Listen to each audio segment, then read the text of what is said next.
መጀመሪያ ጥያቄ የሚቀድመው ለድህነት የሚቀድመው እምነት ነው ወይስ ጥምቀት ነው የሚያድነው? የመጀመሪያ ጥያቄ ነው። እምነት ነው ወይ ጥምቀት ነው የሚያድነው? ሌላ ደግሞ ጥያቄው ኢየሱስ ክርስቶስ የሰጠው ትእዛዝ በማቴዎስ ወንጌል 28 ላይ በአብ በወልድ በመንፈስ ቅዱስ ስም እንዲያጠምቁ ዓለም እስከሚፈጸም እንዲያጠምቁ ተከታዮችን ወይም የሱን ደቀ መዛሙርቱን አዟል። ይሄን እንዴት ነው ኢየሱስ ክርስቶስ ያዘዘውን ጥያቄ ያዘዘውን ትእዛዝ እንዳይፈጽሙ ለምንድን ነው የምትከላከሉት? ምንም ነገር ያው ከጥምቀት በፊት እምነት ይቀድማል። ያመነ የተጠመቀም ስለሆነ የሚለው እዛ ላይ በዛ መልኩ ነው የተቀመጠው። ጌታችን ኢየሱስ ክርስቶስ በአብ በወልድ በመንፈስ ቅዱስ ስም ነው አጥምቆ ያለው ወይስ በአብ በወልድ በመንፈስ ቅዱስ ነው አጥምቆ ያለው? እንደውም ስናገር አይዛብን ነው ያለው። አይዛብን ሁሉ በአብ በወልድ በመንፈስ ቅዱስ ስም እያጠመቃቸው ደቀ መዛሙርቴ አድርጉ። ጥያቄን ሰምተሃል ወዳጄ? አው እየሰማሁኝ ነው። ምንድነው የጠየቅኩት? ጥያቄ ምንድነው? አንተ እኔን ጠይቀኸኛል? እንዴት አላስ ኢየሱስ ክርስቶስ በአብ በወልድ በመንፈስ ቅዱስ አጥምቆ ነው ያለው ወይስ በአብ በወልድ በመንፈስ ቅዱስ ስም አጥምቆ ነው ያለው ብዬ እኮ ጠየቅኩ። እያጠመቃቸው ደቀ መዛሙርቴ አድርጉ። ጥምቀት የሚያስፈልገው ለአሕዛብ በሱ በአብ በወልድ በመንፈስ ቅዱስ ስም ነው። ኦኬ አሕዛብ እሺ እንትን ላድርግ። አሕዛብ ማለት ምን ማለት ነው? አሕዛብ ማለት እግዚአብሔርን የማያውቀው የራሳቸው የሆነ አምልኮት ያለው በፍጹም ከእስራኤል ውጪ ሁሉም ሰው አሕዛብ ናቸው። እሺ እስኪ ማቴዎስ ወንጌል ምዕራፍ 25ን አውጣው እስኪ። ወንጌል ያሸንፋል፣ ኢየሱስ ድል ያደርጋል፣ በእርሱ ሁሉ ይሆናል፣ ለዓለም ብርሃን ይበራል። ሰላም ፓስተር፣ እንዴት ነህ? ሰላም ብያለሁ። አላህ እግዚአብሔር ይመስገን። አዎ ይሰማል። ያው አንደኛ እኔ ያለኝ ጥያቄ ቅድም አሁን በጥምቀት ቦታ እየተናገርክ ነበርከው ስለ ጥምቀት። መጀመሪያ ጥያቄ የሚቀድመው ለድህነት የሚቀድመው እምነት ነው ወይስ ጥምቀት ነው የሚያድነው? የመጀመሪያ ጥያቄ ነው። እምነት ነው ወይ ጥምቀት ነው የሚያድነው? ሌላ ደግሞ ጥያቄው ኢየሱስ ክርስቶስ የሰጠው ትእዛዝ በማቴዎስ ወንጌል 28 ላይ በአብ በወልድ በመንፈስ ቅዱስ ስም እንዲያጠምቁ ዓለም እስከሚፈጸም እንዲያጠምቁ ተከታዮችን ወይም የሱን ደቀ መዛሙርቱን አዟል። ይሄን እንዴት ነው ኢየሱስ ክርስቶስ ያዘዘውን ጥያቄ ያዘዘውን ትእዛዝ እንዳይፈጽሙ ለምንድን ነው የምትከላከሉት? ሌላ ደግሞ የሚቀድመው እምነት ነው ወይ ጥምቀት ነው? ሁለቱንም በአግባብ ከተናገርክ በኋላ ሌላ ጥያቄ አለኝ። እሺ እንግዲህ ምንም ነገር ያው ከጥምቀት በፊት እምነት ይቀድማል። ያመነ የተጠመቀም ስለሆነ የሚለው እዛ ላይ በዛ መልኩ ነው የተቀመጠው። ጌታችን ኢየሱስ ክርስቶስ ሰዎች አብ ወልድ መንፈስ ቅዱስ ብሎ መጠመቅ ካለባቸው ለምን ትእዛዙን ሲያዝ በአብ ወልድ መንፈስ ቅዱስ አጥምቁ ብሎ ለምን አላዘዘም? ጸዴ ኢየሱስ ክርስቶስ በአብ ወልድ መንፈስ ቅዱስ እንዲያጠምቁ አዟል። ለመጀመሪያ ጊዜ አብ ወልድ መንፈስ ቅዱስ ብሎ የተናገረው ኢየሱስ ራሱ ነው። ኢየሱስ ክርስቶስ የተናገረውን መካድ ራሱ የጠየቁት ጥያቄ ሰምተኛል አይደለም ወይ? አዎ ምንድነው የጠየቁት? መጀመሪያ የሚቀድመው እምነት ነው ብላል። በማን ነው የምናምነው? ከጥምቀት ነው ወይ ኢየሱስ ነው የሚያድነው ስል ጠይቄያለሁ። ሁለተኛ ደግሞ ለመጀመሪያ ጌታችን ኢየሱስ ክርስቶስ በአብ በወልድ በመንፈስ ቅዱስ ስም ነው አጥምቆ ያለው ወይስ በአብ በወልድ በመንፈስ ቅዱስ ነው አጥምቆ ያለው? ለመጀመሪያ ጊዜ ለመጀመሪያ ጊዜ ኢየሱስ ክርስቶስ በአብ በወልድ በመንፈስ ቅዱስ ስም እያጠመቃቻቸው ደቀ መዝሙርቴ አድርጉ። እንደውም ሲናገር አይዛብን ነው ያለው። አይዛብን ሁሉ በአብ በወልድ በመንፈስ ቅዱስ ስም እያጠመቃቻቸው ደቀ መዝሙርቴ አድርጉ። እነሆ እኔ እስከ ዓለም ፍጻሜ ድረስ እኔ ከእናንተ ጋር ነኝ።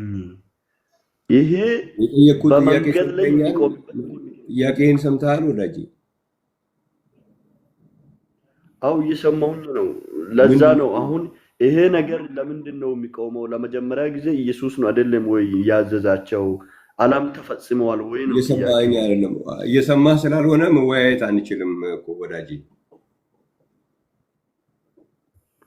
እሺ እሰማለሁ። ምንድን ነው የጠየቅኩህ ጥያቄ ምንድን ነው?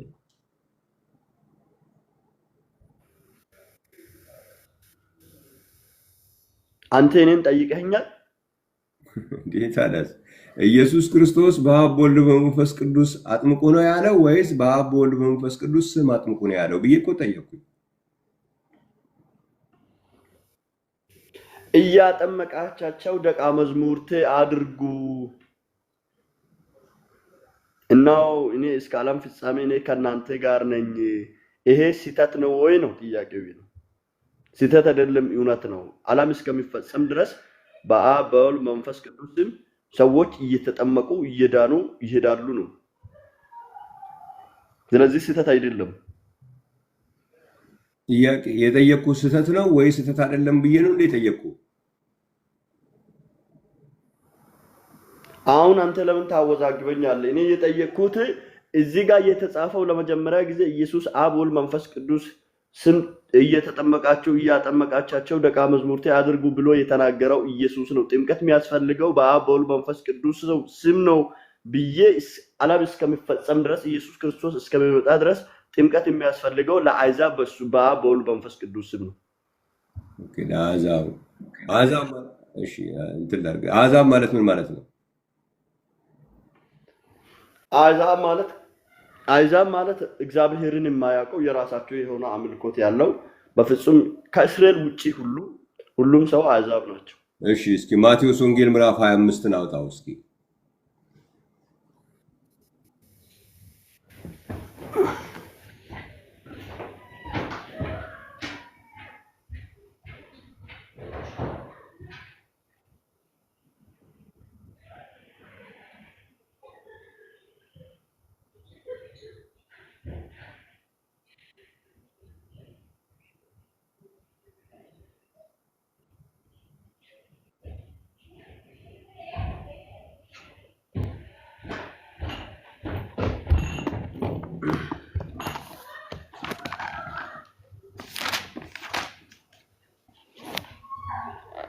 ማቴዎስ ወንጌል ምዕራፍ 25 ቁጥር 31 ላይ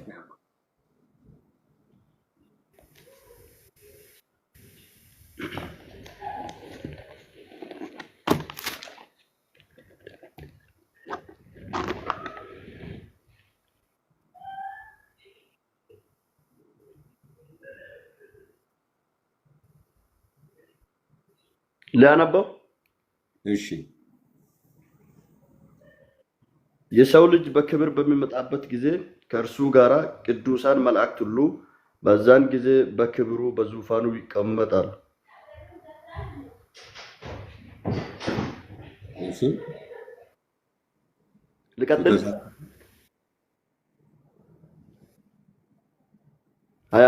ማቴዎስ ወንጌል ምዕራፍ 25 ቁጥር 31 ነው ያነበብኩት። ትክክል ነኝ? ያ ቁጥር 32ንም አንብበው። አሕዛብ ሁሉ በፊቱ ይሰበሰባሉ፣ እረኛውም በጎቹን ከፍየሎች እንደሚለይ እርስ በራሳቸው ይለያቸዋል። በጎቹም በቀኝ ፍየሎችም በግራ ያቆማቸዋል። ንጉሡም በቀኝ ያሉ እና እዚህ ጋር አሕዛብ ሁሉ በፊቱ ይሰበሰባሉ የሚለው አይሁድ ያልሆኑት ብቻ ናቸው ለፍርድ የሚቀርቡት ማለት ነው።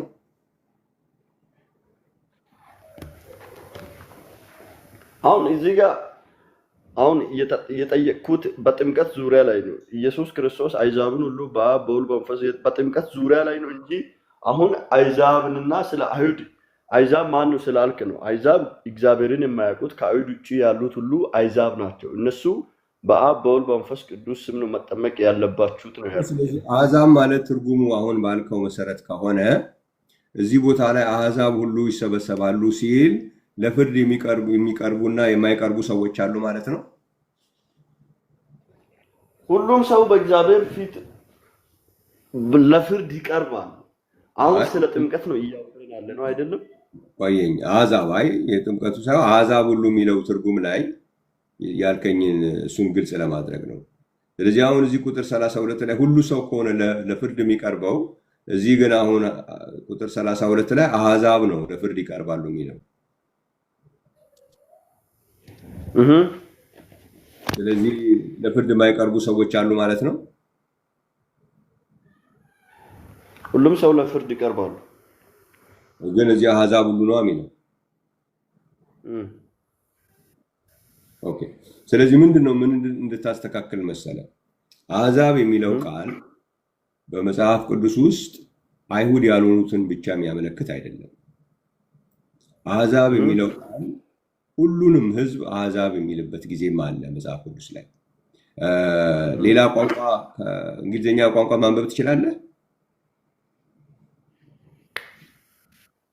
አዎ እችላለሁ። ኦኬ።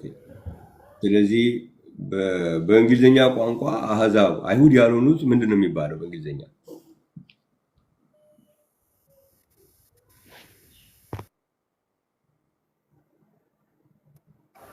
አሁን አላሰብኩም። እሺ ምንድነው መሰለ በዛ አይሁዶቹ ጂው ይባላሉ። አሕዛብ ደግሞ አይሁድ ያልሆኑት ደግሞ ጀንታይልስ ይባላሉ። ኦኬ። ሁሉ ህዝብ ግን ሲሆን ኦል ኔሽን ነው የሚባለው። እዚያው ማቴዎስ ወንጌል ምዕራፍ 28 19 ሄደህ አሁን አንተ እንግሊዝኛ መጽሐፍ ቅዱስ አለህ? እንግሊዝኛ መጽሐፍ ቅዱስ አለህ?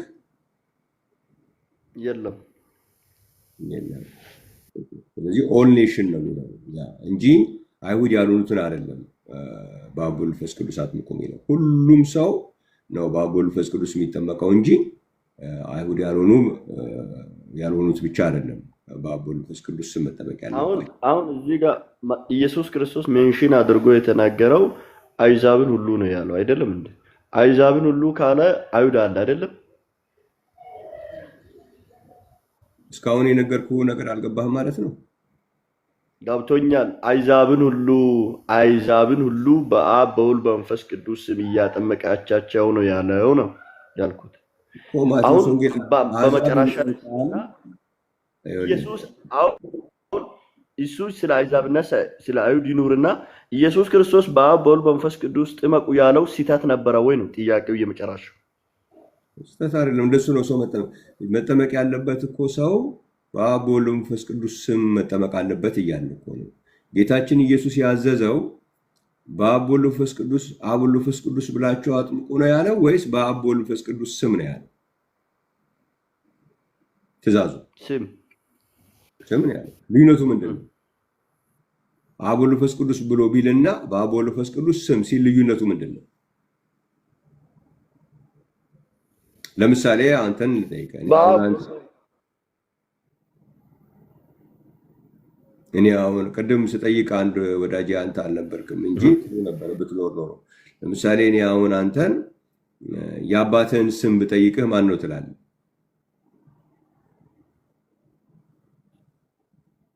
የአባትህን ስም እነግረዋለሁ። ማን ነው? አርፍጮ ነው። አባት በል ብልህስ ማን ትላለህ? አባት በል ብልህ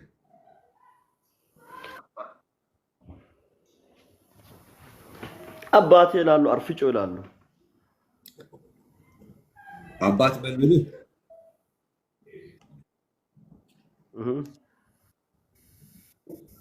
አባት ስልህ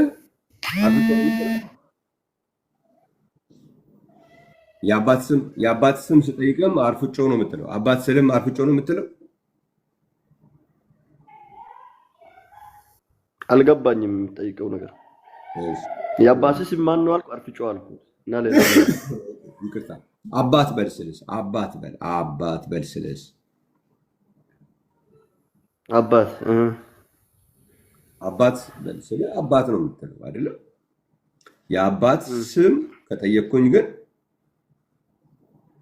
አርፍጮ ትላለህ ማለት ነው።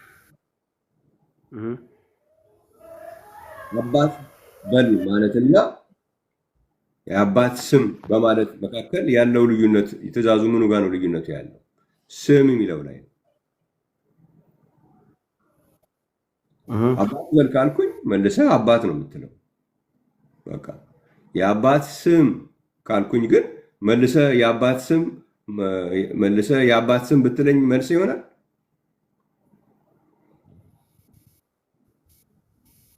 ይሄ ሁሉ አሁን ቦታ ለማደናገር ለምን ያስፈልገዋል? አሁን እኔ እዚህ ጋር ማወቅ የሚፈልገው ነገር አብ ወልድ መንፈስ ቅዱስን ለመካድ እስካልሆነ ድረስ በአብ በወልድ በመንፈስ ቅዱስም እያጠመቀ ይሄ ሁሉ ጊዜ ወስጄ እኮ ያንንም ይህንንም ስታወራ እኮ ጊዜ ወስጄ የማናገር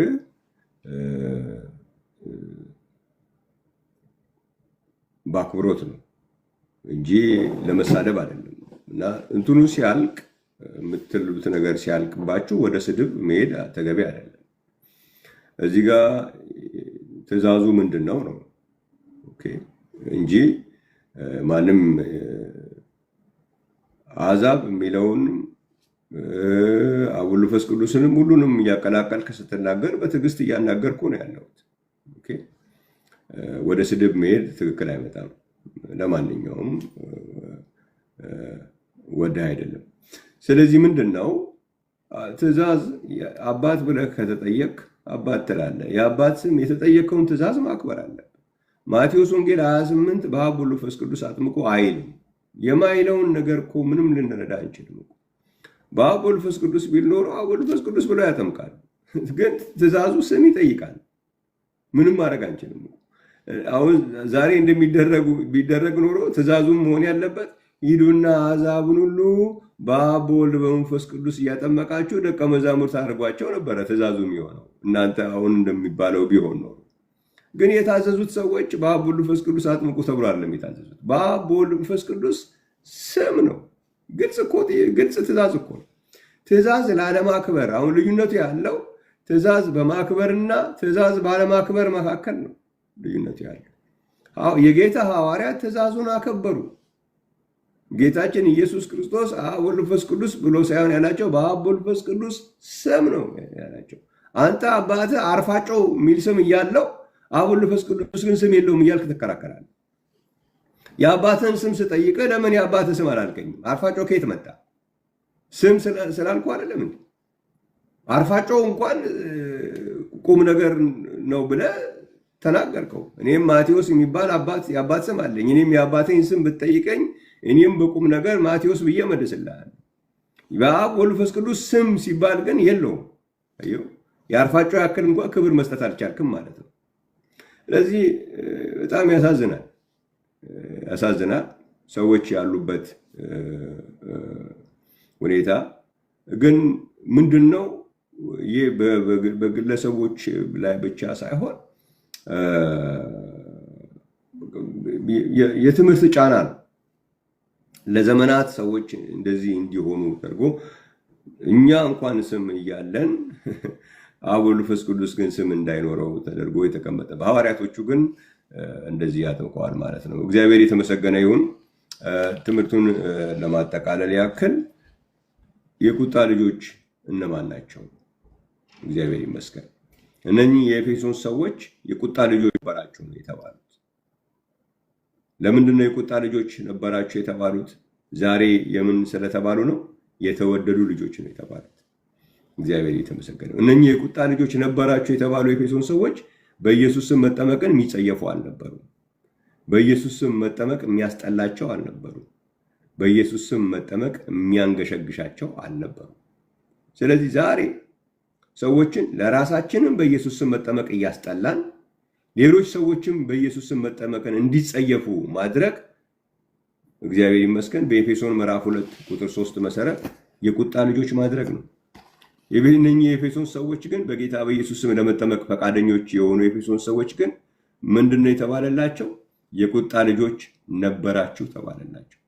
ዛሬ እኔም እናንተም እዚህ ያላችሁ ወንዶችና ሴቶች እግዚአብሔር ይመስገን የቁጣ ልጆች ከመባል ለማምለጥ ከፈለግን እኛ የምንፈጥራቸውን ዘመን ያመጣቸውን ቴክኒክና ታክቲኮችን ትታችሁ ልክ እንደ ሐዋርያት ዘመን እንዳሉት ቅዱሳን በሐዋርያት ዘመን ያሉ ቅዱሳን ሁሉ ቢጠየቁ በጌታ በኢየሱስ ስም የተጠመቁት ደግሞ ሁለት ተቃይተ የለም አንድ ስም ነው ያለው በጌታ በኢየሱስ ስም ብቻ ተጠምቀዋል። እግዚአብሔር የተመሰገነ ይሁን። ኤፌሶን ምዕራፍ 8 ቁጥር 10 ማን ነው የሐዋርያት ሥራ ምዕራፍ 8 ቁጥር 16 እንደሚነግረን ማለት ነው። ይህን እድል ስላገኘን እግዚአብሔርን በጣም እናመሰግናለን። በጌታ በኢየሱስ ስም ያልተጠመቁ ሰዎች ደግሞ ምን እንደሚመልሱ እንግዲህ ሰምተናል። ቢያንስ ከአንድ ከሁለት ከሶስት ሰዎች ሰማን እንዴት እንደሆነ ማለት ነው። ሰዎች በኢየሱስ ስም እንዳይጠመቁ ለማድረግ ምንድነው የተሰራው ስራ የሚለውን እንድናይ ነው እድል እየሰጠን ሰዎችን እያስገባውኝ እንድታደምጡ ማደርገው ምን አይነት ታሪክ ውስጥ ምን አይነት ስራ እንደሚሰራባቸው እንድናስተውልም ጭምር ነው እና እኛ እንወዳቸዋለን። በማንም ላይ ይህንን ባልተረዱ ሰዎች ላይም አክብሮት ፍቅር አለን። ምክንያቱም ሰው እንግዲህ በአንድ ወቅት እኛም ነበር እዛ ሰፈር በዛ ሁኔታ ነበር። በኢየሱስ ክርስቶስም መጠመቅ የሚያስጠላን ሰዎች ነበር። በኢየሱስ ስም መጠመቅን የምንጸየፍ ሰዎች ነበር። በኢየሱስ ስም ሰዎች እንዳይጠመቁ የተለያዩ ታክቲኮችን እንነግራቸው ነበር። ከዛ ነው እግዚአብሔር ያተረፈን። ስለዚህ ስላተረፈን እግዚአብሔርን እናመሰግናለን። ከዛ ስላወጣን እግዚአብሔርን እናመሰግናለን። የሆነልን ነገር ምን እንደሆነም በግልጽ እንናገራለን። የቁጣ ልጆች ከመሆን ነው የዳንነው። እግዚአብሔር የተመሰገነ ይሁን። የቁጣ ልጆች ከመሆን ነው የዳንነው። የኤፌሶን ሰዎች በጌታ በኢየሱስ ስም ሲጠመቁ ምንድነው የተባለላቸው? የቁጣ ልጆች ነበራችሁ፣ አሁን ግን የተወደዱ ልጆች ናቸው ነው የተባለላቸውና የቁጣ ልጆች ከመሆን ስላዳነን እግዚአብሔርን በጣም እናመሰግናለን። ወንጌል ያሸንፋል።